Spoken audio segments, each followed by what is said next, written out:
Hey guys, Gemma from ASD Rocks.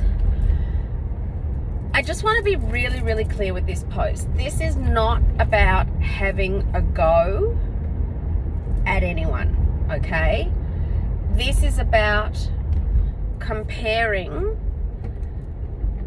people who understand what it's like to live with autism in their life and people, oh my lips are dry, I need to put on it, sorry, and people who don't, whether they want to or not. It's just one of those things that, you know, I guess unless you live it, you just don't know.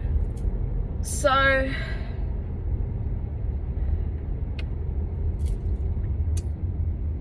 I've had 2 birthday parties the last 2 Saturdays. And the first introduction to a party that Bo had, you saw, sorry, I'm just putting some lip gloss on because my lips are feeling really chapped at the moment. I think summer's coming and that's just sort of what happens. Anyway, the first party I videoed, it was one of our ASD rockers. She has 3 kids, 2 that have autism, so the oldest and the youngest, and actually no, now I'm confused.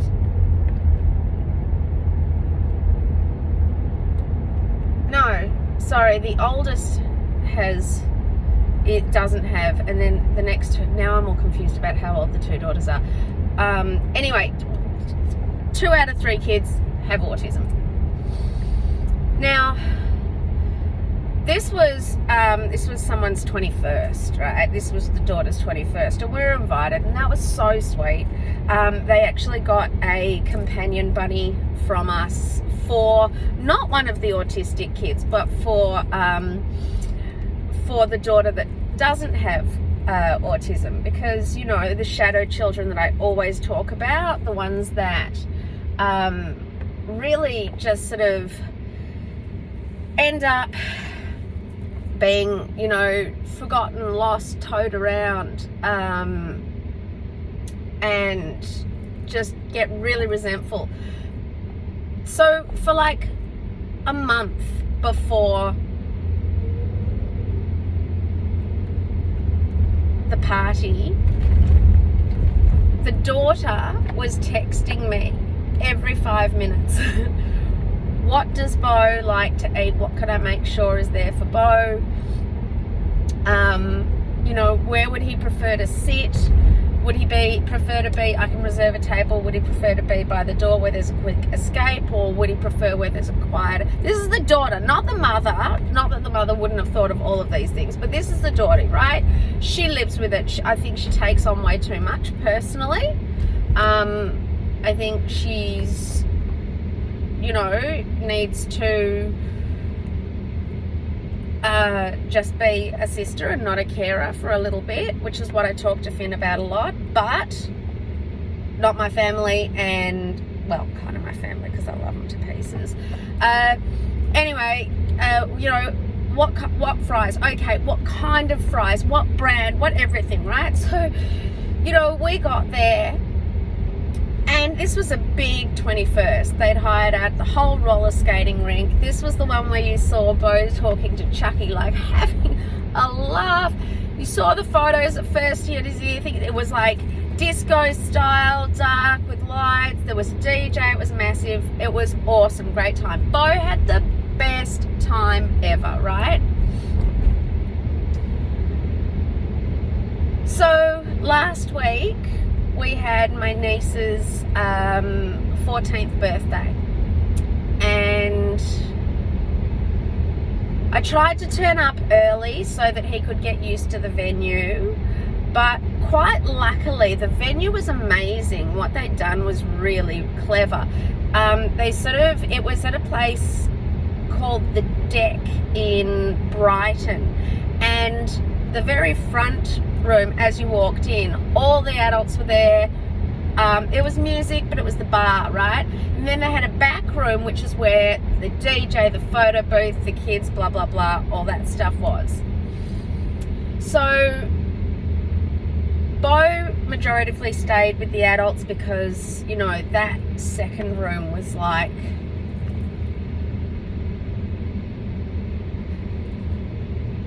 I mean, aside from the fact that it looked like a strip club, like, what are these? These girls are 14. And half of them were literally wearing lingerie. Now, don't get me on the outside as their top. Now, don't get me wrong, I do the same. But I'm 40, right? Like, I'm in my 40s.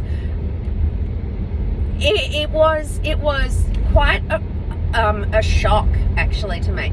Anyway, Bo was able to stay in this front room, and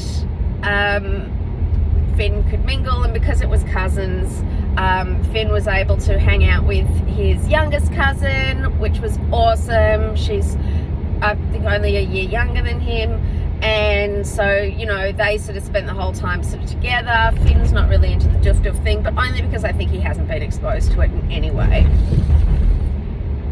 Then Bo came up to me because they start at like 7 o'clock, and we were trying to get there early. For none of these events, do we get the chance to feed Bo first. And we've gotten to that point, actually, to be honest, which is amazing, but I've kind of forgotten to pack his lunch boxes and things like food and stuff like that. We just, I don't know why, but we just forgot about that the last couple of times. Anyway, Bo came up to me and he said, oh, I saw someone with fries. And I was like, oh, okay, buddy. And I went into the kids' disco part, and I saw that they looked like, you know, those takeaway noodle boxes, and inside was a bunch of fries with like small bit of fish and tartar sauce all over it. And I was like, and they were all sort of lined up along there, and I was like, yeah, that ain't gonna fly. So I went up to the bar, and I pulled the disabled child card, you know, and I was like, hey, listen, buddy, can I ask a massive favor? I know that this has already been pre-planned, pre-catered and everything, but is there any way I can just get some plain fries? No sauce, no fish, no nothing, just absolutely plain, so my kid can have something to eat. He's got autism. It just so happens to turn out that this guy's best friend, right, is not only autistic, but trans. I love it, because I'm so curious about, you know, all of that.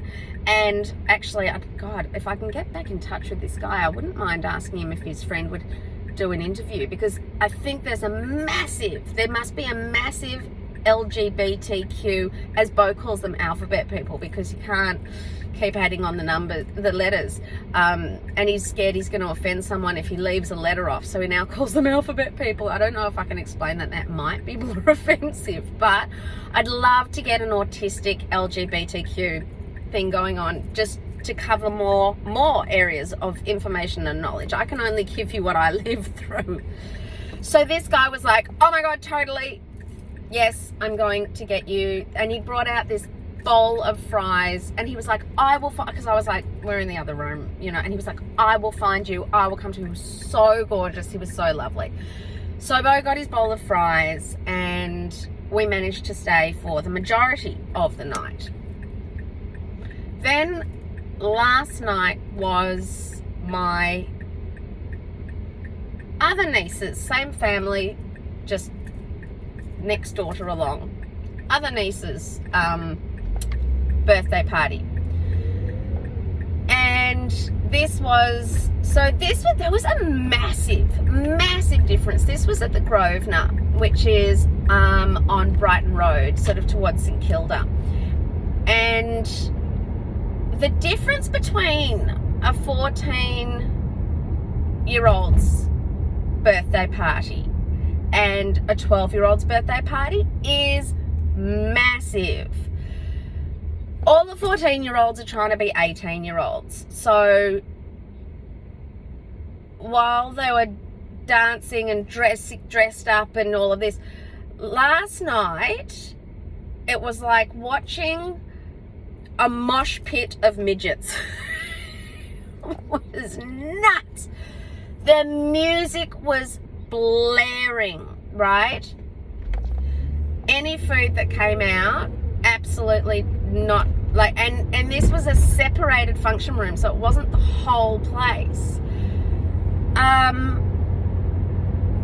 So we you know, all the adults sort of congregated in one area, but the kids were running and screaming, and like, actually what was really super sweet, because we got there, it didn't start till 7, and we got there at about 6:30, because I like to get Bo used to the area before everything starts happening. He starts getting comfortable with the area, people move in slowly, and he's usually more able to cope. I talk about this all the time, guys, slow exposure. And we go in, and the guy who's setting up the room is like, I know that boy. Is he off the internet? I'm like, no, he's off my family. He goes, I've seen him with his dad eating food. It was so awesome. And I'm like, yes, that's Bo. I said, ASD rocks. And he's like, yeah, that's it. It was really, really awesome. So if he's watching, hey. So yeah, no, Bo, there was nothing. It became, I mean, to be honest, it came quite overwhelming for me too. I'm about to drive past the Grove now. Great venue. So lucky that downstairs was a restaurant, because at about 8:30, oh yeah, 8:45, because I was worried that the kitchen was going to close. So at about 8:45, I said to Bo, dude, do you want me to see if I can go downstairs and just find you some, order you some fries or something? And then I said, do you know what? It's really quiet downstairs. We've been here. I mean, forget that we'd been there half an hour early. That's so not a big deal. But we, from 7 till 9, he hadn't eaten before that. So I said, do you want to go downstairs and have a meal? Like, we can. It's quiet. Everybody's seen that you're here. Everybody's turned up. Grandpa, all of the grandparents, all the cousins, everyone, we've put in our full thing.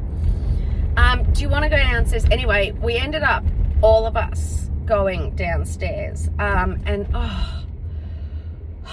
it was so nice. It was like, even for me, it was so quiet down there. It kind of gave me a little bit of an idea what it must be like for Bo, even though he had his headphones and he had them on for the majority of the pit time.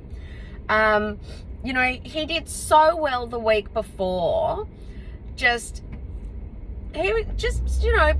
the space allowed for him to sort of run up and down and do his thing, and there was a little outdoor area, and in the adults area. But yeah, we were sort of really much more confined and crushed. It was a smaller space. This is a smaller party, I guess, because so that it's better to fill up a small space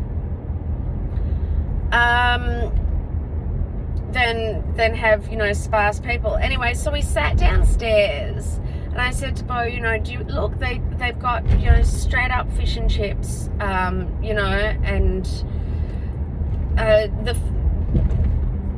we were starving as well, to be honest. We're absolutely starving, and like, the food sort of never really made it around. They had loads of prawn sliders, which the kids weren't into, and you could only eat so many of those, honestly. And by the time like just a plain pizza came around, which Bo won't eat anyway, you never actually got any, because the pigeons, the seagulls were all at the front, and like, they were just gone before it got anywhere. So we were hungry too. So we just sat down in the restaurant. It was so nice. We sat down in the restaurant, and we ordered a meal. Bo was like, I said, look, he said, what's the fish going to look like? And I'm like, it's just going to be fish and chips. It's going to be like, you know, when we order, like, because, so when I make him his fish, which is usually, we don't get takeaway fish and chips very often. So we make crumbed fish for him normally. But he, on the odd occasion, because we like, and if we go out to a restaurant, we like to order battered fish for him so that he can get used to just the whole sort of different looking fish. So I said, mate, it's just going to be plain fish and chips. Well, this place, the Grosvenor, again, so goddamn accommodating. Let him know that it was my, you know, that I had a kid with autism, and I said, listen, I said, I know chefs like to get a little bit, you know, with their garnish and this and that. I said, just please do me the favour. Fish, chips, that's it. It doesn't have to be anything else, right? No parsley, no nothing. She's like, yep, absolutely. She said, I'll even make sure the salad. I went, no salad. If you're gonna put salad on it, make sure it's in a different plate. It can't touch. That came out. Finn ended up having like a chocolate fondant, which Bo tried. Now this, you know, once again, chocolate fondant on with a banana salted caramel bloody ice cream on chippy whatever's, I don't know. But yeah, so then I said to them, you know, can we just have the fondant, like just nothing, no, you know, smear under the bottom of the plate, no flecks of gold, just the chocolate pudding, because we'd love him to try a chocolate fondant. I know he'd be into it. He tried some of Finn's, so we knew he'd have it. Again, so incredibly accommodating. These people were amazing. The thing is, what I'm sort of drawing attention to is that, you know, this first party, this 21st that I went to, they were like, what can we, before I go, what can we do? How can we help you? How can we make it easier for you? How can we, you know, what food does he like? We'll bring in blue chips. We call them blue chips. Smith's plain original chips. We'll get, what kind of fries? We'll get shoestring fries. You know, what does he eat? How does it, everything. My family, to be honest, I mean, I know they've got a lot going on. Not one phone call, just even to say, hey, you know, is there anything we can do to make things a little easier for Bo? You know, hey, we're looking over the menu because we're ordering like all these little things for kids. You know, there's just, look, my point is this. I don't think they did it to be mean or rude or anything like that. They don't think about it. And that was what I was starting with. I'm just saying, unless you live it, you just don't think about it. And I guess for me, it's just super sad that my family doesn't live it with me. That's a sad thing. But, because, you know, it's been 16 years. It's not like it's a new thing. But yeah, what can I say? So 10 out of 10 if you want to function at the deck, and accommodation for, as in accommodating, and 10 out of 10 for the Grosvenor for accommodating for, you know, if you want to make sure that your kid's going to get a meal that doesn't have flecks of this or that. So yeah, ASD rocks, guys.